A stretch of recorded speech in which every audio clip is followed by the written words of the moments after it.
Bonjour à tous. Alors, dans cette vidéo, on va voir en quoi l'utilisation de Power Query est absolument révolutionnaire. On a ici un certain nombre de statistiques. C'est des statistiques qui pourraient être fournies par votre département informatique. Et évidemment, ces statistiques-là sont relativement statiques au sens où ça dit on ne peut pas construire un tableau croisé dynamique dessus. Et pour faire un certain nombre d'opérations de base, eh bien, ça peut devenir assez compliqué, comme par exemple le total de janvier pour la France. Eh bien, on va partir sur des formules un peu alambiquées. Alors, une manière de transformer ce tableau, c'est évidemment de transformer les mois qu'on a ici et de la rapatrier sur une seule colonne qu'on va appeler mois. On n'a pas l'année, donc ça c'est aussi un des problèmes de ce tableau-là, donc on va récupérer l'année aussi. Pays-ville, c'est pas mal, sauf que le pays, on a plein de lignes, de cellules qui sont vides, donc il faudrait pouvoir compléter ça de manière assez rapide.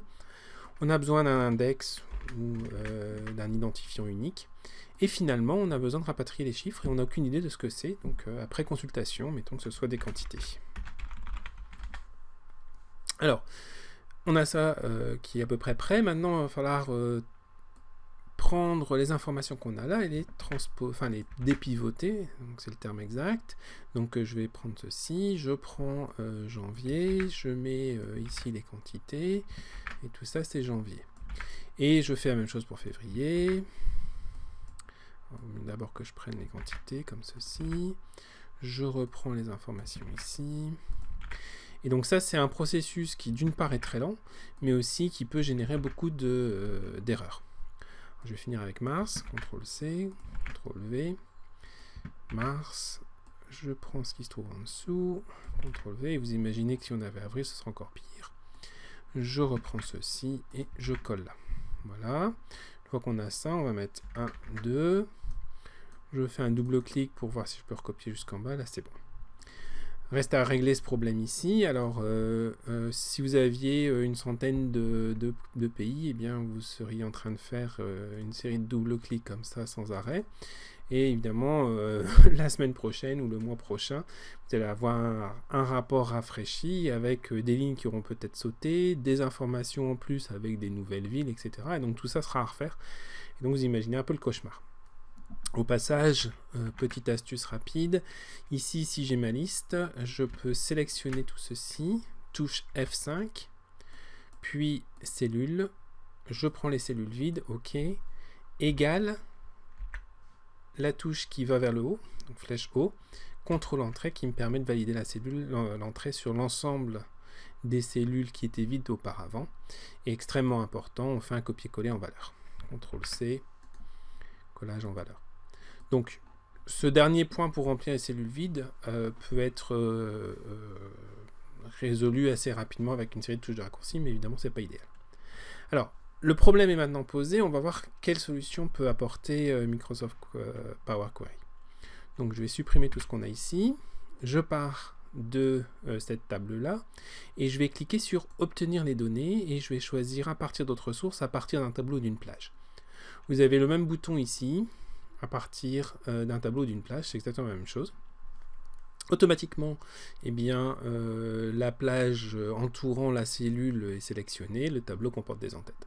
Si vous aviez une plage plus grande, on vérifierait bien que la dernière ligne soit bien prise et la dernière colonne aussi.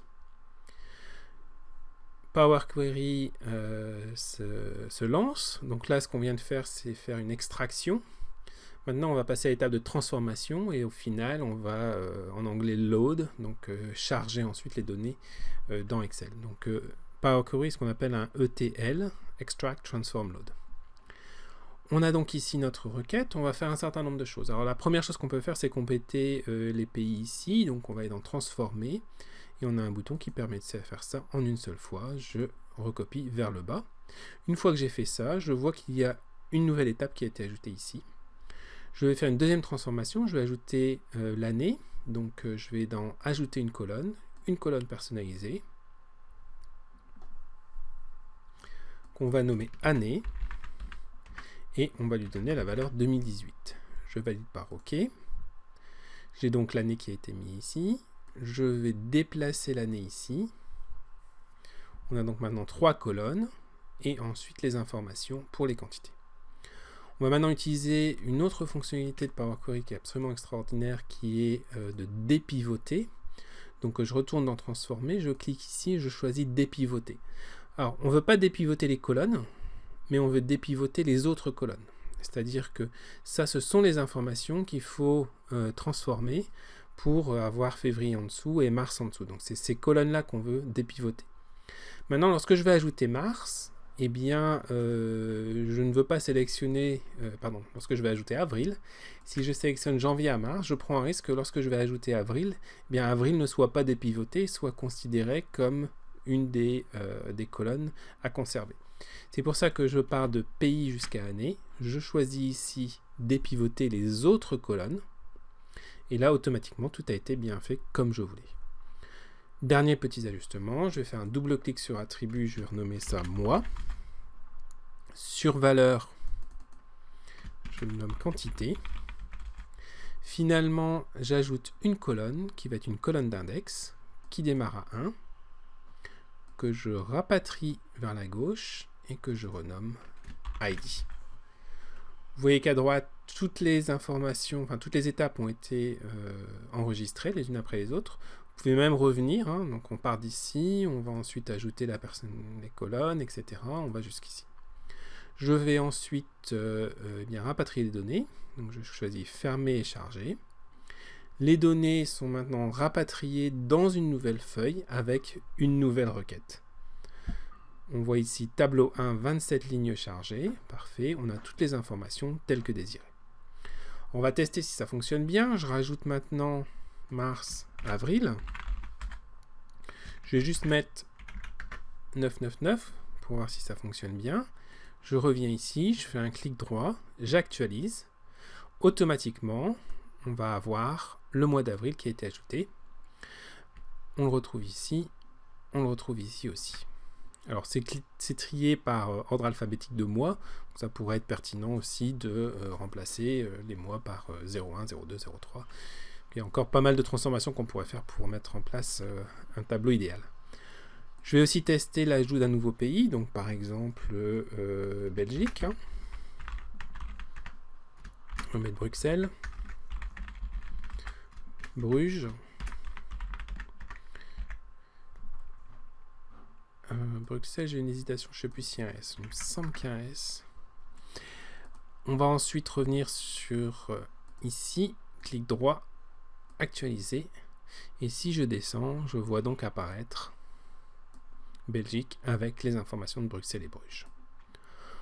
Voilà, donc ça conclut cette démonstration un petit peu plus lente que la précédente, mais qui montre bien comment faire.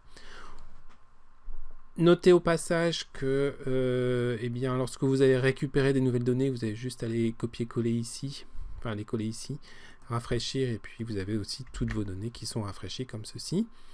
Et il y a énormément d'autres choses qu'on peut faire ensuite dans Power Query.